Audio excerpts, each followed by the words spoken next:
Hey everybody, it's Boardman21, and our first legit build of patch 7.7D is going to be the Void Knight. I've been asked by quite a few people for a Void Knight build, and the old one has been updated a little bit, especially with its new skill. You can use Anamoly, which we're going to use in this build, and this play style is going to be kind of a face smash, and you can kite a bit if you're taking too much damage, but you have high health regen, high defenses. It's not completely maxed. We're still looking for some more poison necrotic defense, but it's good enough. We were able to push to wave 94. It could probably get to wave 100 plus if you really take your time and get a little bit lucky with the mobs that come in. But it does suffer a little bit against necrotic and poison types for the time being until we do some more gear searching. But it's a super quick kill. Single target can be a little bit slower, but Anamoly seems to do huge amounts of damage to single target if you stack a bunch of damage over time on the mob before using it. It's just crazy. We'll go over that. So with that, let's go ahead and get started.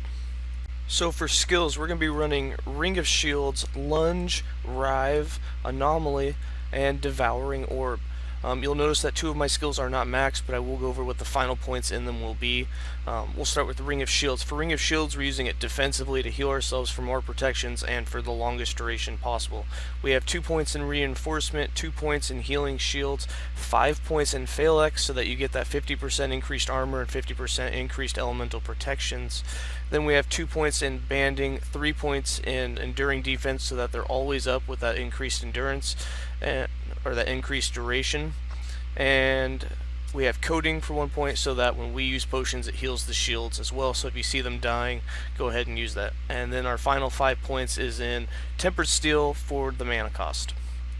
In Lunge, we're using Lunge for defenses.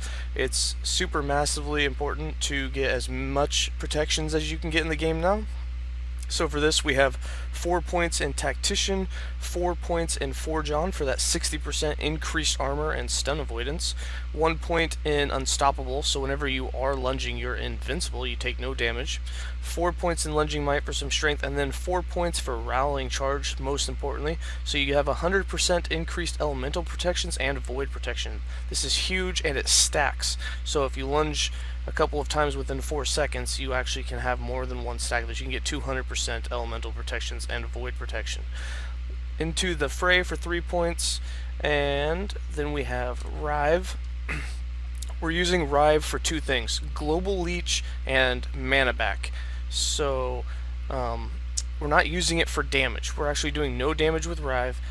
Well, we are doing some, but it's not what we're focused on for damage. We're just using it for Global Leech and again for mana regen. So 2 points in this wolf head because I can't say those words, 1 point in Gaze into the Abyss, and 3 points into Rapacious Mind, which gives you 15 mana back every time you hit an enemy with the third strike. So this is huge. This will give you a lot of mana back so that you can continuously have Ring of Shields, Lunge, and Devouring Orb going at all times. Then we have 2 points in Sever, 1 point in Twisting Fangs, 1 point in Execution, and then what's really important, your 3 points in Assassin's Sustenance, which gives you 15% global health leech. I heard there's a bug with leech in the game right now, but I'm pretty sure this works. But either way, that global leech is huge, especially since it's taking in the damage over time damage that you're doing for leech life. And then we have 2 points in Outburst to really help with that third strike to hit the enemies, and then to get through the first and second strike, we have 50% increased attack speed. Actually, taking this one note up here, you don't get speed benefits, so we're going to re-roll those 5 points and put them elsewhere.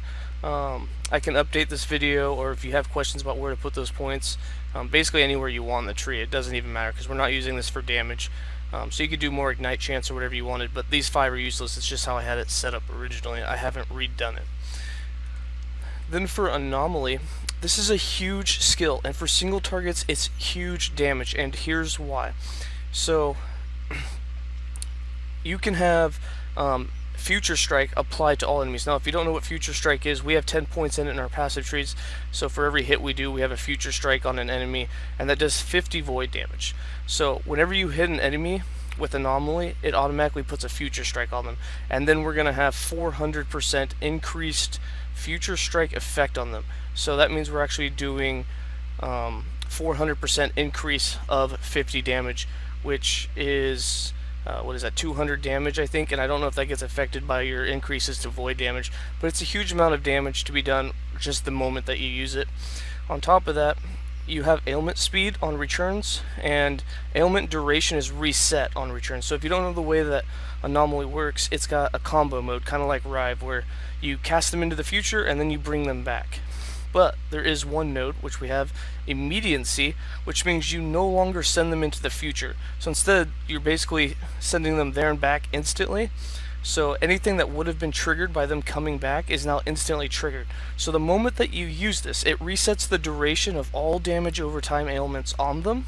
It increases the speed of those ailments by 75%, and it lays down a future strike doing a 400% increased damage, which is huge. And then our 5 points is an increased area, so that hits as many enemies as possible. And with our 1 point in Void Touch, they also have Time Rot put on them as well when they come back. So just a lot of damage over time, and whenever you stack a whole bunch of damage over time on a mob already and then you use this, it lets you stack that many more stacks onto them in the next few seconds. So it's just huge for damage, especially on single target. And then our last skill, Devouring Orb, which we're going to use defensively and offensively. How we have it set up is 1 point in Dark Moon so that it follows you, 4 points in Void Adept for the global damage. Our final 5 points will go into Abyssal Juggernaut to have more elemental and void protection, an increase and a flat protection, which is huge. 1 point in Hallowed Orb, 1 point in Abyssal Emission, so we will now cast Abyssal Orb from each Devouring Orb that we have out active, and then 8 points in Dark Torrent to have them firing it out as fast as possible. Now what's nice about this is, since we're wearing the Plague Bearer Staff, which has become one of my favorite weapons besides Undisputed, each one of these hits will count as 2 poison stacks, because our weapon has over 200% poison chance. And so when you have 4 or 5 of these orbs out at all times, because they can echo, and you can have a bunch out, and each one of them is firing this at enemies, it's just crazy how many stacks of poison you get. Especially, it just clears everything out, and then every time they die, they explode, and you'll see it's just a fireworks. But it's massive damage. It stacks a lot of damage over time, and then when you're stacking all this poison damage, and then you use Anamoly, and then you can stack that much more with the refresh duration, it's just huge. Alright, getting into the passives. In the base class, we have 8 points in Fearless, 5 points in Gladiator, 2 points in Aegis of Renewal, 5 points in Armor Clad, 2 points in Relentless, and 1 point in Counterattack. In Forge Guard, so that we can use Ring of Shields, we have 5 points in Steel Aegis. In Paladin, which you don't have to do these, we did it because we were using Sigils of Hope, but we replaced that with Anamoly. But we still have 15 points in here, and we have 5 in Defiance, 4 in Honor, 1 in Divine Bolt, because we are using kind of a spell staffish thing. You still do get some damage from spell attacks, so we just have this as a proc just for a little extra damage, and then 5 points in Valor for the Vitality. And then in our main class, Void Knight, we have 57 points. We have 5 points in Devouring Blade, 8 points in World Eater, 10 points in Sorrow and Steel, 1 point in Void Corruption, 10 points in Future Strike, most important. We have 1 point in Woe, 3 points in Rot Grip, 2 points in Eternal Form, and 5 points in Void Aegis. This is huge for some damage deduction. 2 points in Essence of the Wind, and then for echoing your skills as much as possible, we have 4 points in Echoing Strikes, 5 points in Time Legion, and 1 point in Avatar of Regret. For items, this is a health regen, high defense build. Unfortunately, we can't use a shield because the Plague Bearer is a two-handed staff, but on your jewelry, you are doing set health regen and set elemental protections. In the bottom, you want the protections you have the least amount, which would be necrotic and poison if you could. As you can see, mine are not maxed. I have necrotic and lightning. Obviously, those are T1s too. A necrotic and poison T5s would be the most ultimate and really good. On our other piece of jewelry, we have dodge rating and health regen. Again, you would want necrotic and poison there, but we didn't get those rules on this one. We did get necrotic and void on our relic. Again, you would want poison instead of void. You already have enough void. And then we didn't get necrotic on our amulet, but we did get a T1 poison. Again, T5 on all of those, and you'd be set to push this well over wave 100.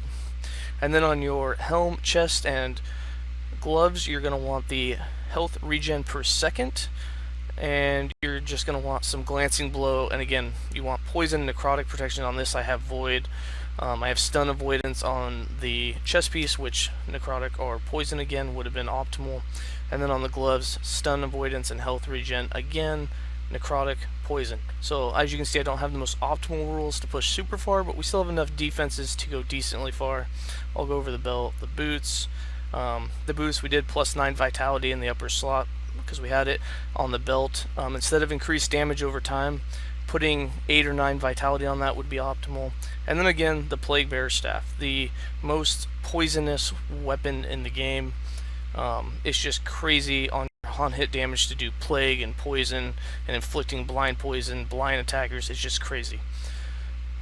I will say, if you put this on before getting a lot of health regen, it does take 5% of your current health drained per second. So to stay full in health and actually have regen, you have to have a lot of health regen.